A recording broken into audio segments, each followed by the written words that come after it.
Bonjour chers internautes, je sais que vous êtes partout dans le monde en train de suivre votre humble servante Berika Kalonga, autrement dit Mercure, la bébé de la presse. Donc aujourd'hui je ne suis pas seule, aujourd'hui je suis avec Merveille Yoali.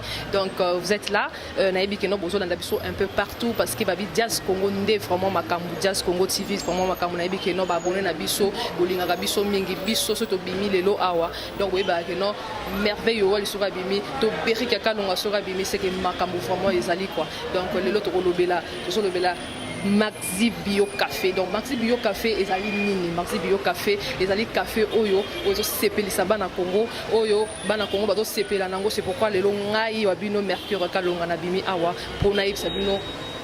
Pourquoi Maxi Bio Café? Donc voilà, je suis avec Merveille, je suis pas seule. Donc Merveille au PC Lara pour un café en running et les spectateurs non ceux qui sont donc on va se là trop.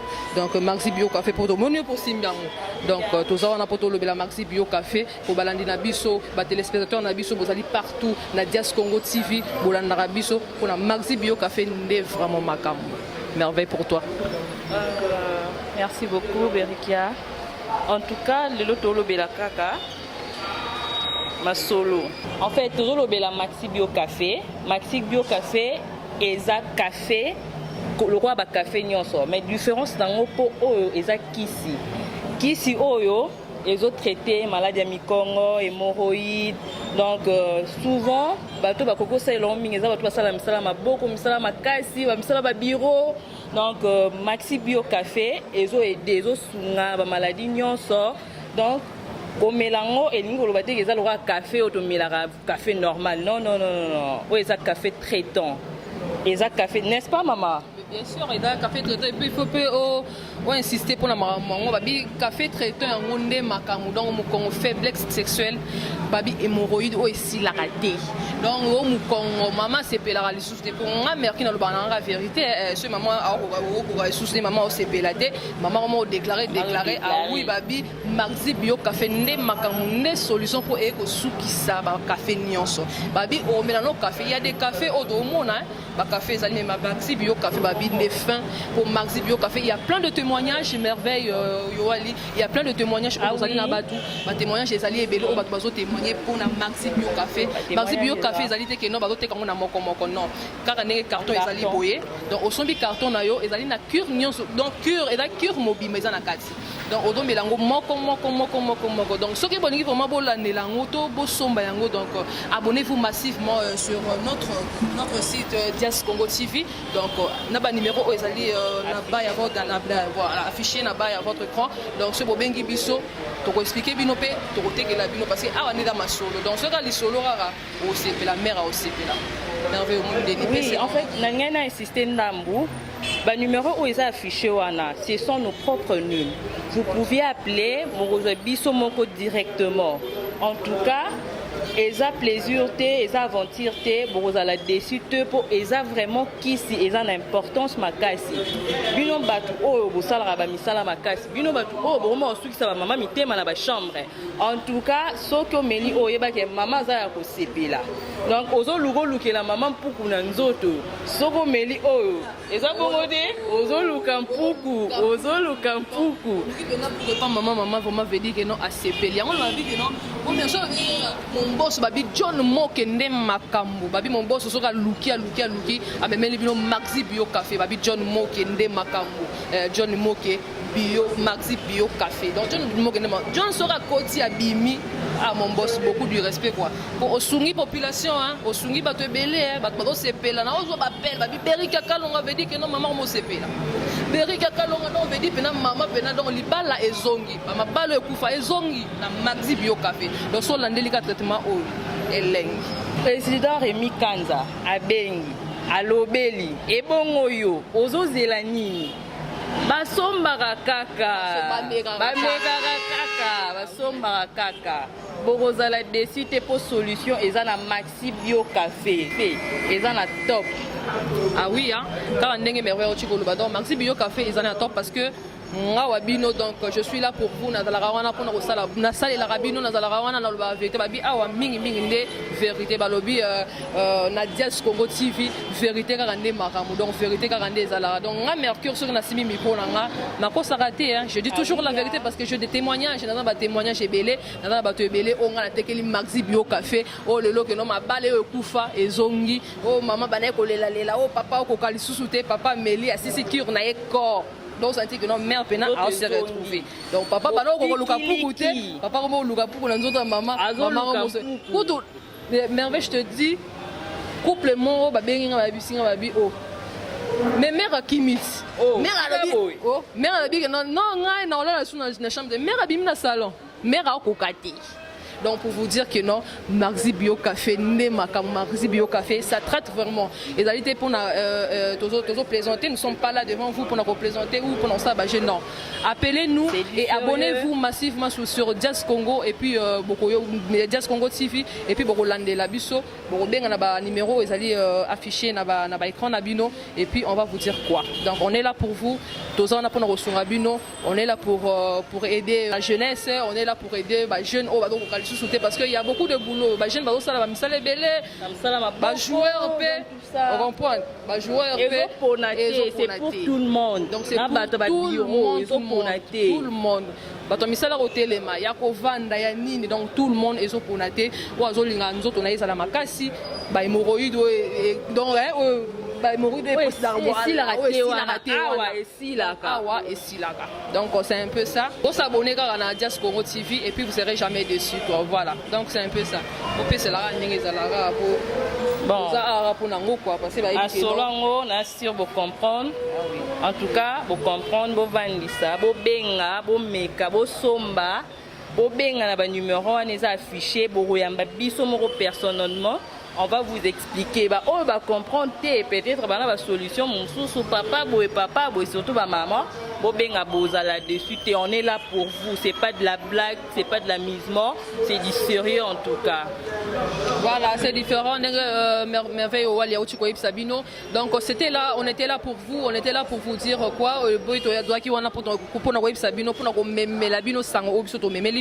il y a Maxi Bio Café, donc vraiment, Zinanga balinganga et balandi nyonso ya Dias Congo TV donc bo hésiter donc vraiment appeler et puis vous serez jamais dessus kaka bino mo vraiment berika kalonga yo vraiment le roko s'arrêter masolo yango vraiment na senti que non mère a déclaré les sous-souté voilà pour na bi que non ya ba faute na bino te ba papa malade déjà ebelé et puis misala bodo sala c'est tout à fait normal le mon Congo ma faiblesse mon écota mais maman peut pas comprendre peut pas perdre c'est pourquoi tu me mets une solution naïbi que non John Moke mon patron donc on a PC mot de place à Zali John Moke a loqué une solution a éliminé Maxi Bio Café pour ici ça va problème nyonso ba vie de couple oh besoin d'un problème et ça va problème nyonso ba vie de couple nyonso il y a Kinshasa partout dans le monde donc il y a ils occupé ils attaquent que non ngana go soma denga te bino nyonso bo soma o bazana ba problème bo somba bo zala jamais dessus donc voilà oui donc quand on est na epsaki bino que no biso so toye a li boso na bino donc ko s'arrêter quoi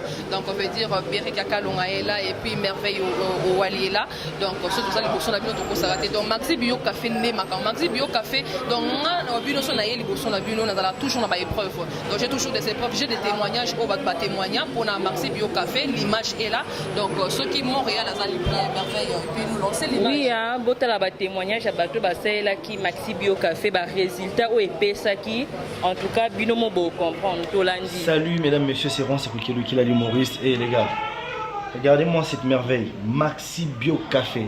Mon cher, tu as de l'hémorroïde, pourquoi tu te caches dans ta chambre? Dis la vérité hein? Tu as des faiblesses sexuelles mais tu te caches chez toi là-bas à la maison, tu vas mourir pour rien. Avec ça je vais assurer. Attends, j'ai un rendez-vous ce soir non? Mon cher, je vais expérimenter pour la deuxième fois, plus que pour la première fois ça a été bien, je vais encore en acheter.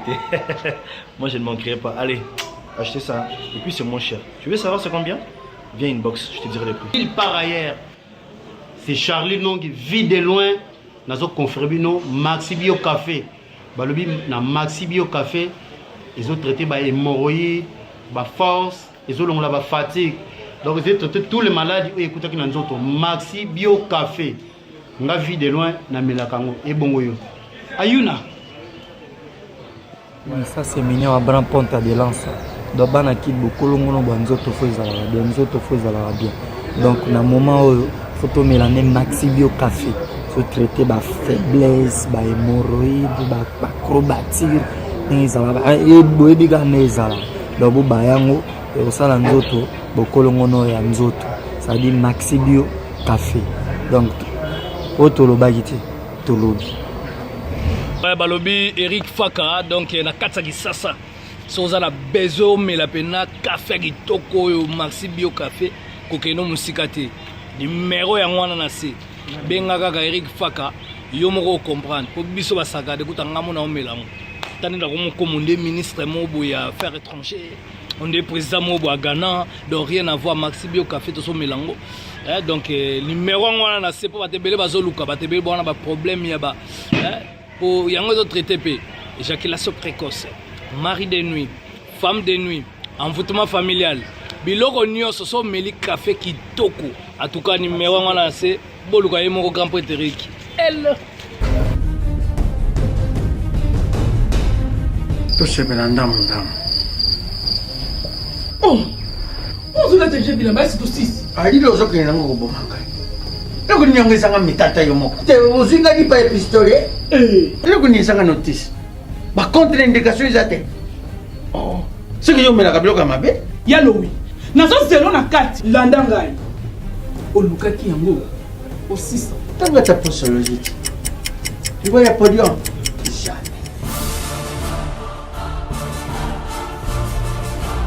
Avec ici, non, pakanga makataka ina sokola kabila mba ya kanga makaka na.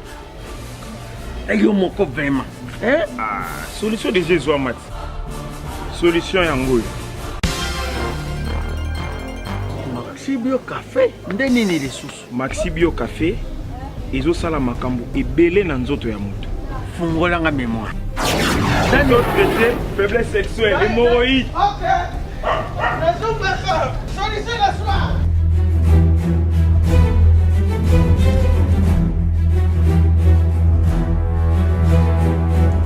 Tomate Napoléon.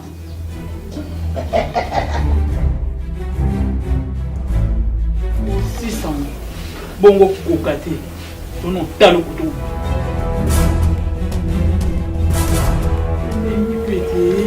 Maxi Bio Café. Nazonga kamwana. Maxi Bio Café. Et bongisi balananga. Bien à dire. Podium Napoléon. Pakaluya zomi mwana. Maxi Bio Café à base de plantes. Essentiel ça, maladie belé les autos.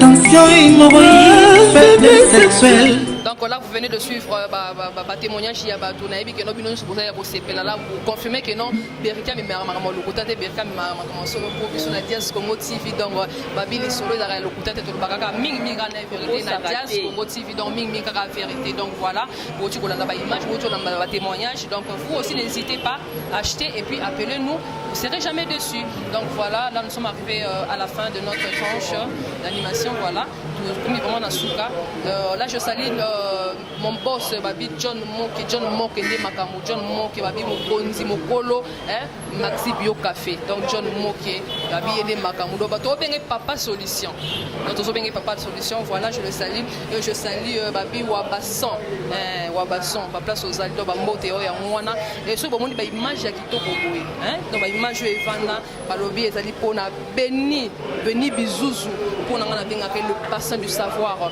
ya ngona moni ki ba image ya kitoko boye vandi donc voilà et je salue encore Eric Faka babi garçon moko ya mukuse ya bien asola ne bien so so ne bien et ba la ne bien babi garçon moko cool garçon ya lurara pouku donc voilà la pesi la beauté donc babi abonnez-vous massivement sur Dias Congo TV et vous serez jamais dessus.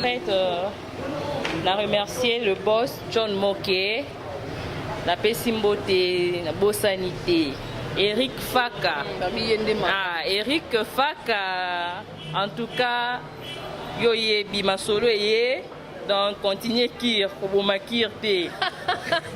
Oh te eye provision isa continuez kir pour makir te. En tout cas, papa Rémi Kanza qui rezongi continuer pour Maman pour maman sepela donc yo moyeba beaucoup kundu pende zonga. Bon, je vous remercie. Balobi que Rémi Kanza obi depuis à Sombango mère a déclaré les soutes. Donc babi mon président Rémi Kanza babi yo demaka mon père continuer à Kiroga ndenge zalara pour mère à sepela kaka. Donc voilà, là je salue mon frère balobi Eric Faka. Eric Faka garçon moko bien. So no bien persoane bien. Alors pourquoi pour amélioré yango. Donc balobi Eric Faka ndé makambo. Vraiment Eric Faka là où je suis na peso bambote. Là je salue babi Trésor Tiba na kata Brazzaville Trésor Tiba ndé makambo garçon moko ya mbinga. Donc bazui wapi na kata Brazzaville muta contrôler Brazzaville mwana muke me na bambongo na ye na moi eloro na ye. Voilà, là je salue encore mon grand frère Dani Kalonga. Babi Dani Kalonga ceux qui vous en a pour ça gâteau mariage anniversaire. Contactez Dani Kalonga sur plus 242 06 911 15 60. Vous serez jamais dessus. Et là, je salue encore ma maman chérie, maman Micheline Biabal, dans ce moment Mercure Kalonga. À Télémibo, ils allaient pour la Biabal Micheline. Serpent de Moïse, Deo Gracias, à partir à Dirba. Provision et papa. Somba. Mère a vu provision de la Lélie. Babi de babi provision yango et donc maman déclaré babi somba yango au CP là. Donc voilà, c'était juste ça.